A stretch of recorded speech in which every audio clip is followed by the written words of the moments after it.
जय श्री कृष्णा। आप सभी का मेरे चैनल में बहुत बहुत स्वागत है। विवेचन की श्रृंखला को आगे बढ़ाते हुए आज मैं अध्याय 12 भगवत गीता के श्लोक 5 व श्लोक 6 का विवेचन आपके समक्ष प्रस्तुत करूंगी। जय श्री कृष्ण। श्लोक 5, अध्याय 12।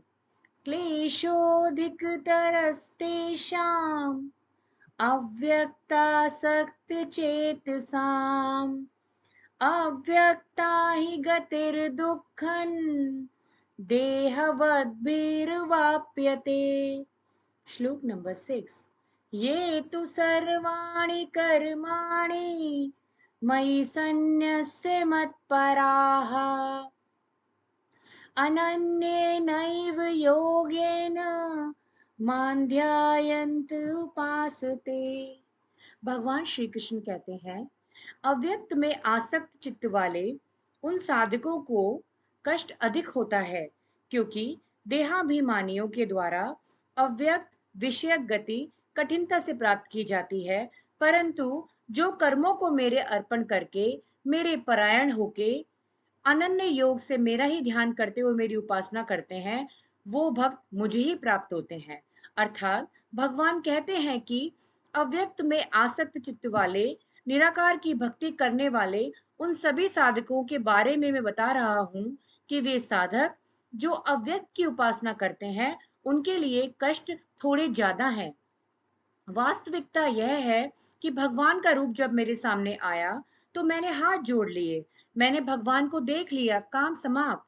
यहाँ तो घर के बाहर पैर रखा, कुत्ता दिखा तो यहाँ उसको प्रणाम करना पड़ेगा, गाय दिखेगी तो उसको भी प्रणाम करना पड़ेगा, क्योंकि सभी में भगवान है, चराचर सृष्टि में है। किसी को साइकिल दिखे, मोटरसाइकिल दिखे तो वह भी अचर है, उसको प्रणाम करना पड़ेगा। साल में एक बार तो उनके ऊपर स्वास्तिक बनाना ही पड़ेगा।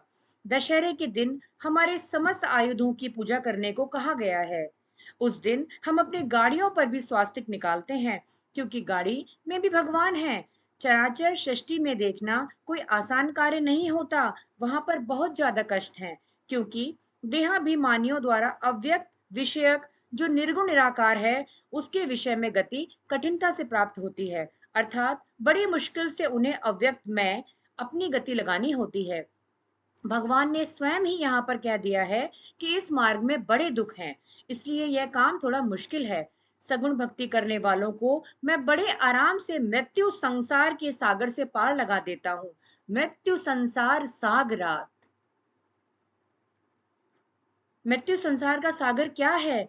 इस जीवन में विश्व यह मृत्यु संसार का सागर है। हम सभी मृत्यु लोक में पैदा हुए हैं। अर्थात मानव जीवन में जब आते हैं तो यह मृत्यु लोक कहलाता है, और मृत्यु लोक में रहना थोड़ा सा कठिन काम है। यहाँ पर जो भक्ति करने लग जाए, मेरे ऊपर भरोसा करने लग जाए, तो छोटे बालकों की भांति जो कुछ मैं जो कि अपनी माँ को ही सर्वस्व मान लेता है, सब कुछ उसके लिए माँ होती है, हर जगह वह माँ को देखता रहता है। एक क्षण भी अगर माँ उसके सामने से ओझल हो जाए तो बच्चे का मन नहीं लगता, उसे माँ की याद आती है, वह तुरंत रोने लगता है और माँ दौड़कर आती है और उसे गोदी में उठा लेती है। तो भगवान यहाँ यही कहना चाहते हैं अपने इस श्लोक के द्वारा कि जो सगुण भक्ति करने वाले हैं वह बिल्कुल बालक की तरह होते हैं। इस प्रकार के लोग जो भगवान को एक क्षण भी विस्मरण नहीं होने देते, थोड़ा सा विस्मरण भी हो जाए तो उनकी आंखों से आंसू आ जाते हैं कि मैं भगवान को भूल गया और भगवान कहाँ चले गए। मेरे ऐसे जो अनन्य भाव अनन्य नेव योगेन मान ध्यायन्ते उपासते, अर्थात मेरे ऐसे जो अनन्य भाव से भक्ति करने वाले लोग हैं, उनके बारे में भगवान श्री कृष्ण कहते हैं कि जो संपूर्ण कर्मों के द्वारा मुझ में लीन हो जाते हैं, मेरे बिना उनको कुछ नहीं सूझता है। ऐसे जो अनन्य योग के द्वारा मेरा ध्यान करते